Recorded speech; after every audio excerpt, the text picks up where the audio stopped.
আমি তীব্রভাবে প্রতিবাদ করছি এবং আমি মনে করি যে এই ধরনের উক্তিটা প্রত্যাহার করা উচিত, যে দয়া করে রাজনৈতিক দলগুলোকে বা রাজনীতিকে আপনাদের প্রতিপক্ষ বানাবেন না। এই সরকার অন্তর্বর্তীকালীন সরকার, এই সরকারকে আমরা সমস্ত মানুষ যারা আন্দোলন করেছি, যারা ফ্যাসিস্ট সরকারকে তাড়াবার জন্য আন্দোলন করেছি, ছাত্ররা বুকে রক্ত দিয়েছে এবং আমরা রক্ত দিয়েছি, তারা সবাই মিলে এই সরকারকে আমরা দায়িত্ব দিয়েছি এবং এই সরকারকে দায়িত্ব দিয়েছি যে তারা আমাদের জন্য একটা পরিবেশ তৈরি করবে, এই রাষ্ট্রকে মোটামুটি ভাবে একটা নির্বাচনমুখী করে নির্বাচনের দিকে নিয়ে গিয়ে নতুন একটা রাষ্ট্র গড়ার সুযোগ করে দেবে।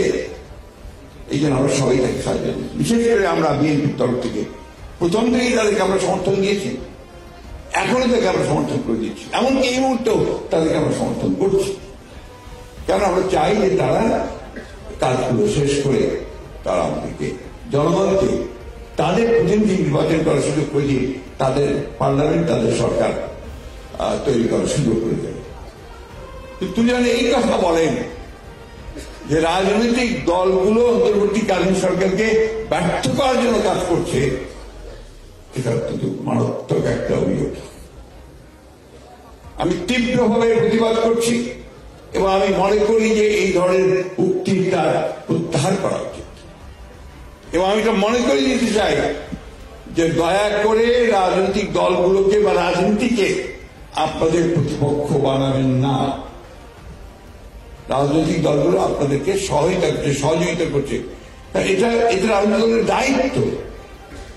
সেখানে আজকে যদি আপনি বলেন যে আমরা এটাকে ব্যর্থ করার চেষ্টা করছি, আমরা হাজারবার বলেছি, আমাদের চেয়ারম্যান বলেছেন, আমরা বলছি যে এই সরকার ব্যর্থ হওয়া মানে জনগণ ব্যর্থ হয়ে যাবে, আমরা ব্যর্থ হয়ে যাব, তাই না?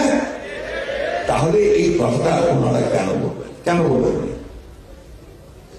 আমার মনে হয় যে তিনি হয়তো এই গুরুত্ব বুঝতে পারেননি অথবা এই প্রেক্ষিতে বুঝতে পারেনি কেন বলেছেন এইটা। তবে যদি স্বাভাবিক বলে থাকেন, এটা ঠিক না বুঝতে পেরে তাহলে আমি খুব কিছু বলতে চাই না। কিন্তু উনি জেনে শুনে বলেন তাহলে আমি অবশ্যই এর তীব্র প্রতিবাদ ও নিন্দা জানাচ্ছি, প্রত্যাহার করার জন্য।